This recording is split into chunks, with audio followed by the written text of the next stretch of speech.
Hello everyone, welcome back to the channel.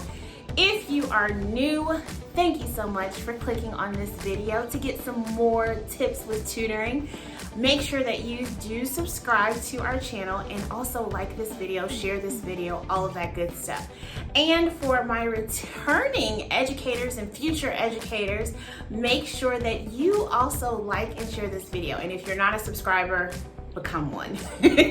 All right, so why did you click on this video? Well, just to see how I can prepare, or how I actually do prepare for my tutoring sessions. I have created a tutoring template that I will show you guys how I format for my sessions, and then I will actually go through a sample session, tutoring session, to give you the breakdown of how I do my sessions. So let's go ahead and get started.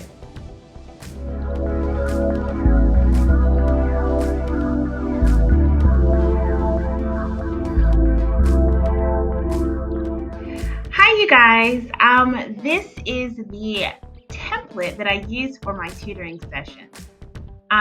The session that I'm going to actually go through and show you right now is going to be my elementary session, or an example. Now, before I even do all of that, let me kind of guide you through the session itself, okay? Or the template itself. So, of course, we have our student's name and then also the date. I have my subject and content. When you do your initial consultation, or that's what I usually do, but when you talk to the parent or the teacher, depending on who you actually service with, you're going to again talk to them about what subject or what content area that your child or their child is looking for, right? So for instance, reading, math, writing, things of that nature, study skills. Those are all the subjects or the content area. If they have a certain, content area, like within math, let's just say advanced math, algebra, geometry, things of that nature, that will go in that section. Then we also have the specific learning goals. I always talk about, and I know I've done this in my previous video with homeschool, is that you always have the end in mind. If you have heard of the design process, or just design thinking, critical thinking, then it's always the end goal in mind. So with that being said, you have the end goal of what your sessions are going to be by the end of the school year, if you're working with them at the beginning of the year, by the end of the month, or however long you have your client, your student client, you want to have learning goals. So for each session, you're working towards those goals. So the specific learning goals will highlight that particular goal, and I will show you in just a moment. We have a warm-up, which is the activator. Usually that's just to jumpstart their thinking. And then we have the main focus and activity. So this is like the biggest part of your lesson or of your session rather, where you are dividing what the activities are, your brain breaks or your break, different things that you're going to be doing during your session. I have additional notes. Usually at additional notes, these are things that can help me for their next session. Whether the activity didn't work, if it did work, it was too low, it was too high, we finished all of our activities, we didn't finish all of our activities. All of these different notes, even if my parent decides to talk to me after our session, I'll write it here just to give me a side note of this is what they're working on, or these were some common issues or problems that they had at home. I would write it here. Then I'll have my goals for the future, which will be for my next tutoring session, or if it's like a few weeks down the line, our next concept that we're going to be learning, I'll put it here. And then I'll give myself a reminder of the next session date, as well as the next session time. Okay, so let's go ahead and give you an example of the lesson itself, or the session itself. So I'm going to use a random name. I'm sorry, I have OCD, y'all. Not OCD, but I have like perfectionism, to where everything has to be like coordinated correctly, I guess you could say. So with this, I'm going to put today's date, and I am going to go ahead and do a session. So for our little Jane Doe, she is in second grade, and she's a little behind in both. So I'm going to show you exactly what I do for those kiddos that have a deficit in reading and also in math. So I'm going to put in math. I think too fast. And then the specific learning goals for the end in mind, I wanted my student client to be able to read on their grade level or above their grade level, as well as perform or utilize the most important essential concepts for math. Okay, so again, this is second grade, and I want them, this is towards the end of the school year. This is in May. So we're still working towards those goals.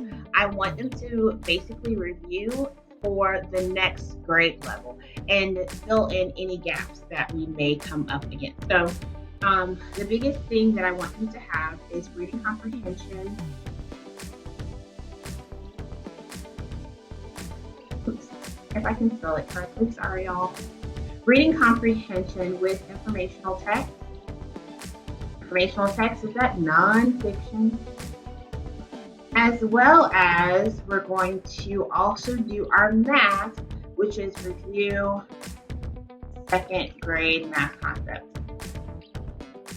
Now, usually for this particular template, I actually am old school, so I would print off the blank copies and pretty much write in what we need to have, okay? Now, for the warm-ups, it's a little bit different for each student. And like I said, warm-ups could be just like a review game to get them engaged into what we're doing. It can also be a review, like a review game itself. It can be an introduction game. It can also be just something like working memory. That's what I do with a lot of my students, is practice their working memory when it comes to different tasks. That does help, especially if I have a student who has been diagnosed with ADD or ADHD. I always do some type of working memory activity. Since we have been working on text features and informational text already, we will do a text feature scavenger hunt. And what I would have is just several informational books or nonfiction text books, and they will actually be able to go through. If I say, let's find a table of contents, they can go through different ones to find that. So we'll just have some fun with the scavenger hunt of looking at different text features. That's what we've been learning. Okay, so after I do the warm-up for the text feature scavenger hunt, I will go ahead and start the lesson or begin the lesson. Now, when I actually begin the lesson, I always try to match whatever our activator or our warm-up is. I will always match that with what we're going to go into, right? So I wouldn't go from text features to going to math to go back to reading. It's just too confusing, too chaotic. So I will always stick with the topic that we are going, or the subject that we're going with or started with. So in this instance, I'm going to go ahead and start talking about reading. Now, with reading, as soon as we finish the activator or the warm-up, I say activator, teacher brain. So once we finish the warm-up, I would go ahead and start discussing or reviewing with my student client or student exactly what we just did. So I can kind of see if there's any learning gaps, if we are able to move on. We would do basically a review mini lesson. Okay, and I might even have it to where my student will actually reverse roles and they will become the teacher and kind of teach me what they already know, or even give me extra information on things that we have not discussed with text features that they already know. So then after the review mini lesson, I'll go into my learning goal. My learning goal for this particular student is going to be informational text or comprehension of informational text. So I would utilize that information by reading an informational text or a nonfiction text. The nonfiction that I will choose is from Scholastic, and it is about Cesar Chavez. Okay, and I might be saying that wrong, y'all. Please don't hurt me on that one. And it is storyteller. So we would actually go through, I forget, tab is not for this, but we would actually go through reading basically a close read first, and then I will ask comprehension questions. Now on this, I would go ahead and one here to help me out. But since I am a professional, a lot of times when I do comprehension questions, these are things that are already in the story that I want them to go back and read on and give them some type of inferencing, as well as a reflection, a connection type thing. So like self-text, or if they've ever been in a certain situation that Mr. Chavez has maybe dealt with. If they have done the same thing. So I could put the comprehension questions on there to just help out, or I'll just do a sticky note just so I can have some type of structure. After that, we do the comprehension questions that will wrap up this particular section in our session. I always do a brain break or a break, okay? Now, with the brain break, it doesn't have to be long. Our sessions is only an hour. So it can do 5 to 10 minutes of just kind of decompressing, switching up. It gives them a transition, which again helps this particular student. But it gives them a transition to let them know, hey, we've done with reading. We're about to go into math. Let's do a little break. So I will probably do a Play-Doh one, just so they can, have like a little break. Okay, so after the break, after we schedule our fun break, have some Play-Doh fun for about 5 to 10 minutes, maybe 5 to 8, not that long, but 5 to 10 minutes, we're going to transition to our math, okay?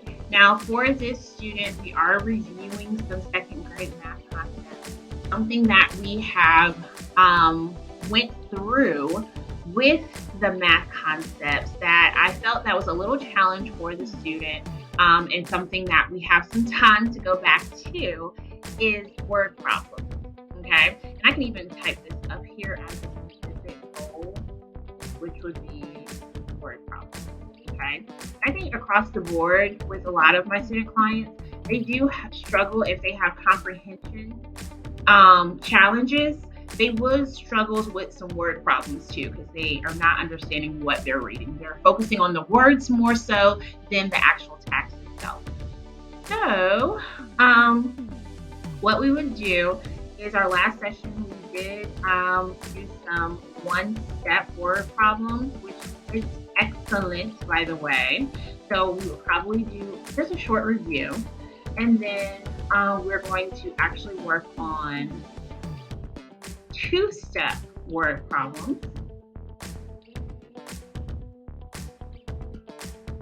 And I do kind of like the strategy of race. If you're not familiar with the race strategy, it is really, really good. It can, to be honest, it can get confusing for our students only because it doesn't work on every word problem, okay? So you do have to be very strategic in what word problems you want to use the race strategy on, okay? But once you are able to use the race strategy, it does come in handy for some things. If not, we're just going to highlight our keywords and brainstorm our operation. Now Now that is a lot to say, but I always tell my students that they're math investigators and these are things that we do have to do. So we will work on 2-step word problems. I have some actual flashcards or task cards that we can use. There are online resources that we're able to use to get the 2-step word problems. This could come in handy on, well, we're not at that stage right now, but if you have someone who is already practicing on 2-step word problems and you want to take it a step further by having them create 2-step word problems, that would be excellent to use as an activity as well. So this is pretty much how I would do my session. Okay, it's about, I would say, 15 to 20 minutes per topic. I do have some students who like to talk, so I do fit that into my sessions as well, just to say how their day was going and to maybe put some relation to what we are learning they will talk about. So it helps to put not too much. Again, I've been doing this for a while, so I always tell my student teachers, because I am a college professor, I always tell them to overplan, never underplan. So put as much as you can in the lesson. You can always do it the next day or the next session. So if you're new to this, always overplan. That is the best advice that I have ever learned when I first became an educator, and I continue to this day. Okay, so that is it. That is how I prepare for my tutoring sessions. That particular example was my elementary. Is it elementary or elementary? So many people say it differently, but I say elementary. So that was my elementary sample session of lesson planning. If you would like to see middle school or high school, be sure to put it in the comments and I'll make another video of showing you how I would plan my middle school or my high school session. It does come out a little bit different, not too much, but for as the activities, maybe how I actually format the lesson itself or the session itself and how I break it down is a little bit different. However, they are still similar, sort of, kind of. But again, if you would like to see another video for middle school or high school, please be sure to comment under this video, okay? Until next time, you guys, keep loving, keep learning, and I will see you guys soon.